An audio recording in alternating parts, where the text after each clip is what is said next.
અમદાવાદમાં ગ્રોથ એવોર્ડ્સની ચોથી એડિશનનું આયોજન 17 ઓગસ્ટના રોજ કરવામાં આવ્યું હતું. બોલિવૂડ એક્ટર રાકેશ બેદી આ એવોર્ડ શોમાં મુખ્ય અતિથિ હતા. મૂડ ઓફ ફૂડ તેનું ટાઇટલ સ્પોન્સર હતું. IFEE એસોસિએશને આ શોને સપોર્ટ કર્યો હતો. આ એવોર્ડમાં બિઝનેસમેન જે સાહસિક અને સફળ છે તેમને સન્માનિત કરવામાં આવ્યા હતા. આની પહેલા 3 એવોર્ડ શો પણ આયોજિત કરવામાં આવ્યા છે. આ એવોર્ડ શોમાં food, education, hospitality, wellness, furniture, industries વગેરે કેટેગરીની કંપનીઝને સન્માનિત કરવામાં આવી હતી.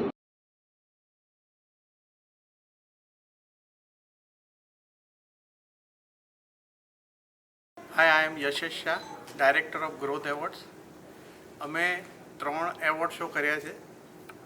લાસ્ટ યર અમે અમદાવાદથી એવોર્ડ શો સ્ટાર્ટ કર્યા હતા.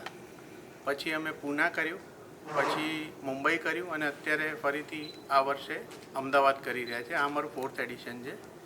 ગ્રોથ એવોર્ડ્સ એના માટે ઓર્ગેનાઇઝ કરીએ છીએ કે જે એન્ટરપ્રિન્યોર સારું કામ કરી રહ્યા છે અને જે રિયલી ડિઝર્વિંગ છે અને જે ઇકોનોમીને બી હેલ્પ કરે છે ગ્રો કરવા માટે, એને ફેલિસિટેટ કરવા માટે અમે ગ્રોથ એવોર્ડ્સ ઓર્ગેનાઇઝ કરીએ છીએ.